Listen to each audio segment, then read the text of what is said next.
Hello అండి, welcome to sweet మిర్చి.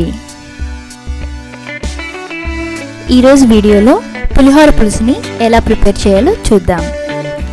ఇలా ఒక్కసారి పులిహోర పులుసుని రెడీ చేసి పెట్టుకున్నట్లయితే ఎప్పుడు కావాలంటే అప్పుడు పులిహోరని ఈజీగా ప్రిపేర్ చేసుకోవచ్చు. దీన్ని ప్రిపేర్ చేయడానికి 1/2 కిలో చింతపండుని తీసుకోండి.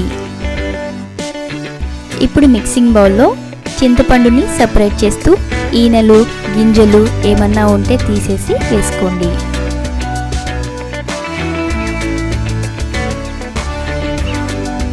తర్వాత చింతపండు మునిగేంత వరకు వాటర్ని యాడ్ చేసుకుని 30 నిమిషాల పాటు నానబెట్టండి. 30 నిమిషాలకి ఇది చక్కగా నానిపోయిందండి. దీన్ని ఒకసారి మిక్స్ చేసుకోండి.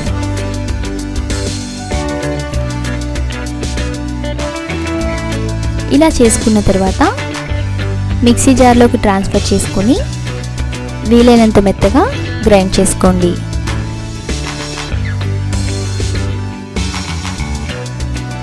ఇలా మెత్తగా గ్రైండ్ అయిన పేస్ట్ని అడుగు మందంగా ఉన్న గిన్నెలోనికి వడకట్టుకోండి. చింతపండు ఊరికే అడుగంటిపోతుంది, అందుకని అడుగు మందంగా ఉన్న గిన్నెలోనికి తీసుకోండి. ఇలా చింతపండు పేస్ట్ అంతా వడకట్టుకున్న తర్వాత ఇంకేమైనా పేస్ట్ ఉంది అనుకుంటే కొద్దిగా వాటర్ యాడ్ చేసి వడకట్టుకోండి.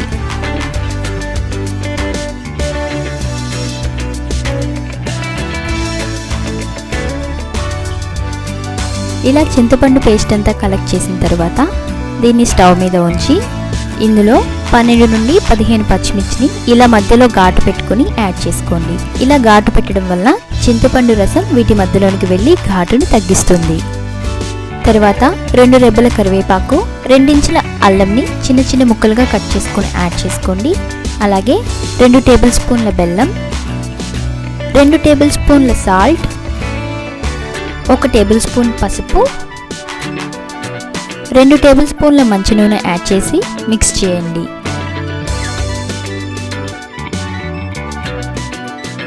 ఇలా అంతా మిక్స్ చేసిన తర్వాత దీని మీద మూత పెట్టి లో ఫ్లేమ్లో దగ్గర పడేంత వరకు ఉడికించుకోండి.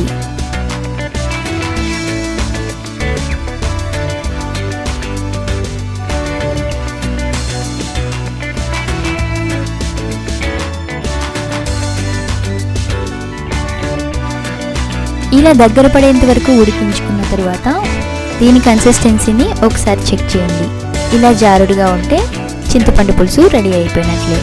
ఇప్పుడు స్టవ్ ఆఫ్ చేసి దీన్ని పూర్తిగా చల్లారనివ్వండి. తర్వాత ఎయిర్ టైట్ కంటైనర్లోనికి ట్రాన్స్ఫర్ చేసుకుని ఫ్రిడ్జ్లో పెట్టుకోవడం వలన 6 నెలల పాటు దీన్ని నిల్వ చేసుకోవచ్చు. చింతపండు పులుసు రెడీ అయిపోయింది. ఇప్పుడు దీంతో పులిహోరని ఎలా కలపాలో చూద్దాం. స్టవ్ మీద కడాయి తీసుకొని 2 టేబుల్ స్పూన్ల ఆయిల్ యాడ్ చేసి హీట్ అయిన తర్వాత 4 టేబుల్ స్పూన్ల పల్లీలను యాడ్ చేసుకుని ఫ్రై చేసుకోండి. తర్వాత 2 టేబుల్ స్పూన్ల పచ్చిశనగపప్పు, 2 టేబుల్ స్పూన్ల సాయిపప్పు యాడ్ చేసుకొని ఫ్రై చేసుకోండి.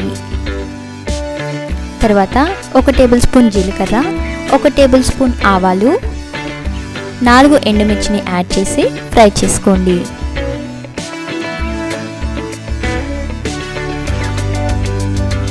తర్వాత 2 రెబ్బల కరివేపాకుని యాడ్ చేసుకొని ఫ్రై చేసుకోండి. ఇవన్నీ ఫ్రై అయిన తర్వాత ఫైనల్గా 1 టేబుల్ స్పూన్ పసుపు, 1/2 టేబుల్ స్పూన్ ఇంగువ యాడ్ చేసుకొని ఫ్రై చేసుకోండి. ఇలా ఇంగువని యాడ్ చేయడం వల్ల పులిహోరకి మంచి టేస్ట్ వస్తుంది. ఇవన్నీ బాగా ఫ్రై అయిపోయాయి. ఈ మిక్స్చర్ని 2 కప్పుల రైస్లో యాడ్ చేసుకొని మిక్స్ చేయండి. చాలామంది ఈ తాలింపులోనే పులిహోర పేస్ట్ని కూడా యాడ్ చేసి ఉడికించుకుంటారు. కానీ అలా చేయడం వలన ఈ పప్పులన్నీ మెత్తబడిపోతాయి. కాబట్టి వీటిని సపరేట్గానే యాడ్ చేయండి. ఇదే కడాయిలో మరో 2 టేబుల్ స్పూన్ల ఆయిల్ని యాడ్ చేసి 2 నుండి 3 టేబుల్ స్పూన్ల వరకు చింతపండు పులుసుని యాడ్ చేసి 1 నిమిషం పాటు ఉడికించుకోండి.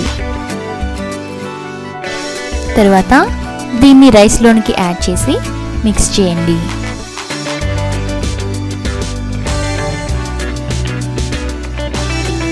ఇలా అంతా కలిసిన తర్వాత రుచికి సరిపడా ఉప్పుని కూడా యాడ్ చేసి మిక్స్ చేయండి. ఉప్పును ఆల్రెడీ చింతపండు ఉడికించేటప్పుడు వేసుకున్నాం కాబట్టి చూసి యాడ్ చేసుకోండి. చింతపండు పులిహోర రెడీ అయిపోయింది. చూసారు కదా, చింతపండు పులుసుని రెడీ చేసి స్టోర్ చేసుకోవడం వలన పులిహోరని చాలా ఈజీగా ప్రిపేర్ చేసుకోవచ్చు.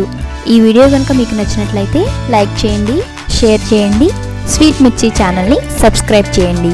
Thanks for watching.